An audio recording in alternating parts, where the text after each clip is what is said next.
নমস্কার বন্ধুরা, diary of মালায় আপনাদের সবাইকে স্বাগত। আমরা যারা পরিবারের সকলের রান্নাবান্নার দায়িত্বে থাকি কিংবা আমাদের হেল্পিং হ্যান্ড থাকলেও পরিবারের হেলথ বা ডায়েটের দিকে সবসময় কনসাস থাকি, সেই আমাদের সবসময় দৃষ্টি থাকে কিভাবে যে কোনো ঘরোয়া রান্নাই ভীষণ টেস্টি করে তোলা যায়। তো সে কারণেই আজ ব্রেকফাস্ট বা ডিনার বা টিফিন বক্সে দেওয়ার জন্য র্যাপিড আপ এর রেসিপি আপনাদের সঙ্গে শেয়ার করতে এলাম। প্রথমেই আমি ফুলকপি ছোট ছোট করে টুকরো করে কেটে ধুয়ে ব্লাঞ্চ করতে দিয়ে দিলাম। এবারে আলুর কিউবগুলো প্রেশার কুকারে একটা হুইসেল দিয়ে দেব। ফুলকপি আর আলু দুটোরই জল ঝরিয়ে নেব ভালো করে। এবারে একটা ফ্রাইং প্যানের মধ্যে সর্ষের তেল গরম করতে বসিয়ে দেব, দিয়ে গোটা জিরে ফোড়ন দিয়ে দেব তার মধ্যে। ফোড়নটা ভাজা হয়ে আসলে তাতে আলু আর ফুলকপি, যেগুলো আমি আগে থেকেই জল ঝরিয়ে রেখে দিয়েছিলাম, সেই ব্লাঞ্চ করা আলু ফুলকপির টুকরোগুলো দিয়ে দেব একে একে, দিয়ে হাই ফ্লেমে এগুলোকে ভাজতে থাকবো। যেহেতু আগেই এগুলো অর্ধেক সেদ্ধ হয়েই রয়েছে, তাই তেল বেশি প্রয়োজন হবে না আমাদের। এবারে হলুদ গুঁড়ো, স্বাদ মতন লবণ, চিলি ফ্লেক্স দিয়ে আরও ভালো করে মিশিয়ে ভাজতে থাকবো। এ সময় গ্যাসের ফ্লেমটা আমরা বাড়িয়েই রাখবো, কারণ ফ্লেম কমিয়ে দিলে সবজি থেকে লবণ দেওয়ার কারণে জল বেরিয়ে আসবে, তাতে রান্নাতেও দেরি হবে।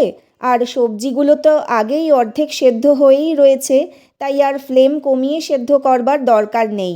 ফ্লেম বাড়িয়ে মশলাপাতির সঙ্গে ভাজলেই বেশি টেস্টি আর ক্রাঞ্চিও হবে।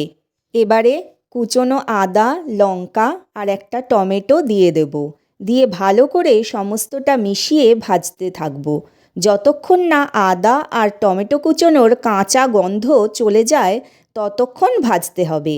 এরই মাঝে আমরা আরেকটা কাজ রেডি করে রাখি চলুন। কিছুটা মেথি পাতা আমি আগে থেকে বেছে ধুয়ে পরিষ্কার করে রেখে দিয়েছি, সেটা একদম মিহি করে কেটে নেব। এবার ওই মিহি পাতা মিশিয়ে দেব ওই মিশ্রণটার মধ্যে, যেটা আমি কড়াইতে আগেই ভাজতে দিয়েছি।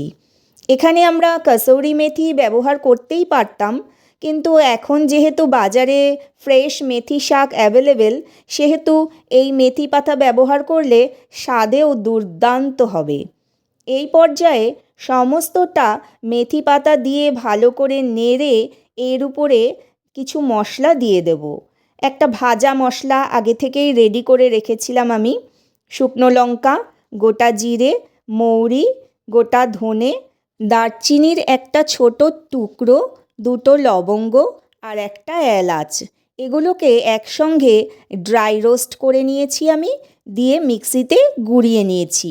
খুব ভালো করে মিহি করে গুঁড়োতে হবে না, অল্প করে খচা খচা মতন করে গুঁড়িয়ে নিলেই হবে। দিয়ে সেই ভাজা মশলাটা দেব এবং উপর থেকে গোলমরিচের গুঁড়ো আর সামান্য চিনিও মিশিয়ে দেব।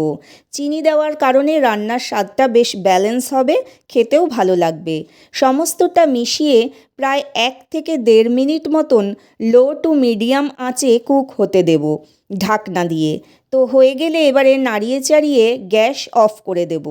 তাহলেই তৈরি হয়ে যাবে আমাদের র্যাপিড আপের ভেতরে যে স্টাফিংটা ভরতে হবে, সেই স্টাফিংটা।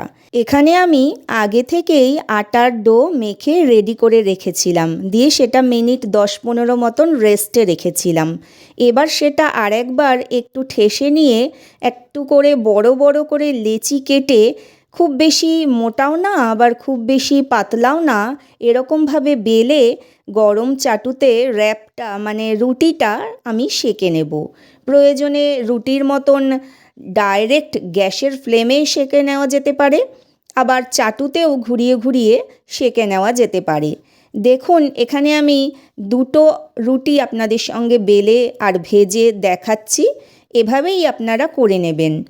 এবারে একটা একটা করে রুটি নিয়ে 4 ভাগে 4টা স্টাফিং আমাদের দিয়ে দিতে হবে এরই মধ্যে।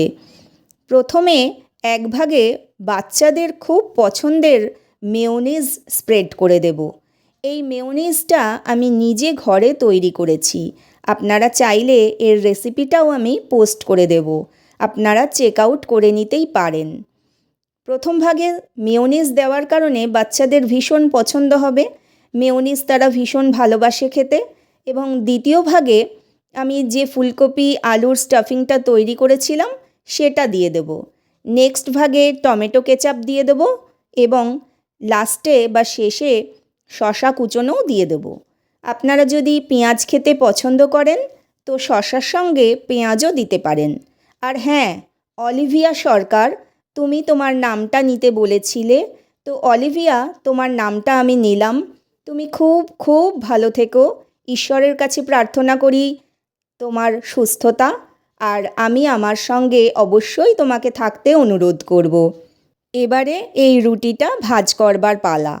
আপনারা দেখুন আমি কিভাবে এই রুটিটা ফোল্ড করছি। এইভাবে র্যাপ করে বাচ্চাদের টিফিন বক্সে আমরা যদি দিই তাহলে তাদের এই খাবারটা যেমন কিউট লাগবে তেমনি তাদের সবজিও খাওয়ানো হবে। আপনারা চাইলে ওটস বা ময়দা দিয়েও এর রুটিটা বানিয়ে নিতেই পারেন। আর ভালো লাগলে প্লিজ সাবস্ক্রাইব করে আমার পাশে থাকবেন। টাটা।